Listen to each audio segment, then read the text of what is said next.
கதம் சேனலை சப்ஸ்கிரைப் பண்ணி பெல் ஐகானையும் கிளிக் பண்ணிக்கோங்க. எந்த விதமான உணர்ச்சியும் பாஜகவுக்கு இல்லை, கிளீன் மோடி என்ற முகத்திலே கிழிந்தது என முதலமைச்சர் உரையாற்றியுள்ளார். எல்லோருக்கும் சமமான கல்வி கிடைக்க இந்தியா கூட்டணிக்கு வாக்களியுங்கள் என கனிமொழி பேசியுள்ளார். தமிழ்நாட்டில் அரசியல் கட்சிகளின் அனல் பறந்த பிரச்சாரம் ஓய்ந்தது. தமிழ்நாடு மற்றும் புதுச்சேரியில் நாளை மறுநாள் ஏப்ரல் 19ஆம் தேதி வாக்குப்பதிவு நடைபெறவுள்ள நிலையில் கடந்த 2 வாரங்களுக்கு மேலாக அனல் பறக்க நடந்து வந்த பிரச்சாரம் இன்று மாலை 6 மணியுடன் நிறைவடைந்தது. மகாராஷ்டிரா, ராஜஸ்தான் உள்ளிட்ட 19 மாநிலங்களில் 62 தொகுதிகளில் நாளை மறுநாள் முதற்கட்ட தேர்தல் பரப்புரை நிறைவு பெற உள்ளது.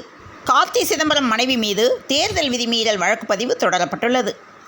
மோடி தலைமையிலான பாஜகவை மக்கள் நிராகரிப்பதற்கு 100 காரணங்கள் உள்ளது என்று அமைச்சர் மனோ தங்கராஜ் தனது எக்ஸ் பக்கத்தில் பட்டியலிட்டுள்ளார். விருதுநகர் தொகுதியில் அதிமுக கூட்டணியில் தேமுதிக சார்பில் விஜயகாந்த் மகன் விஜயபிரபாகரன் போட்டியிடுகின்ற நிலையில் அவரை ஆதரித்து பிரேமலதா தீவிர பிரச்சாரம் செய்துள்ளார்.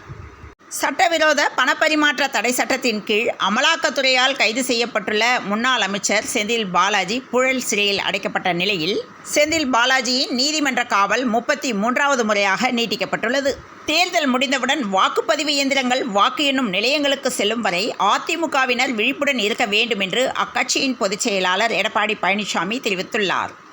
நாடாளுமன்றத்தில் தமிழகத்தின் உரிமை குரலாக அதிமுக ஒலிக்கும் என எடப்பாடி பழனிசாமி பேசியுள்ளார்.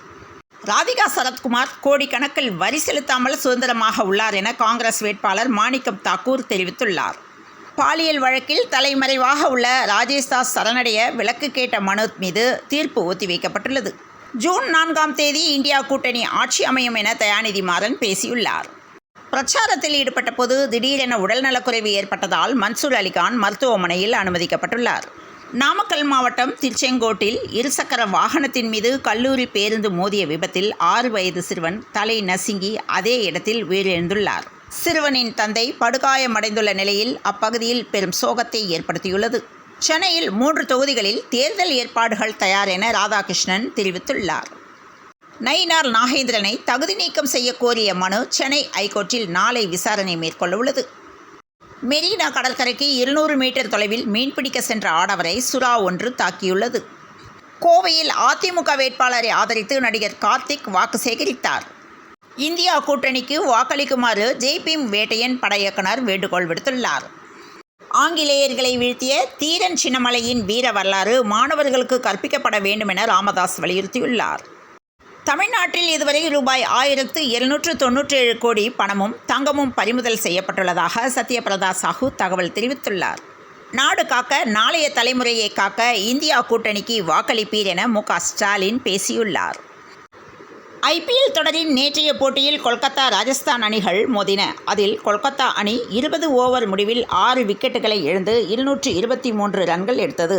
அதிகபட்சமாக சுனில் நரைன் 109 ரன்கள் குவித்த நிலையில், நாம் சிறப்பாக விளையாடுவதற்கு கம்பீர்தான் காரணம் என மனம் திறந்து சுனில் நரைன் தெரிவித்துள்ளார். தென் தமிழகம், வட தமிழக, மேற்கு தொடர்ச்சி மலைப்பகுதிகளில் இன்று மிதமான மழைக்கு வாய்ப்பு உள்ளதாக சென்னை வானிலை ஆய்வு மையம் தகவல் தெரிவித்துள்ளது. அடுத்த 5 நாட்களுக்கு வெப்ப அலை வீசும் என இந்திய வானிலை ஆய்வு மையம் எச்சரிக்கை விடுத்துள்ளது. இத்துடன் இந்த செய்திகள் நிறைவடைந்தன. மீண்டும் நாளை காலை செய்தியில் சந்திப்போம். வணக்கம்.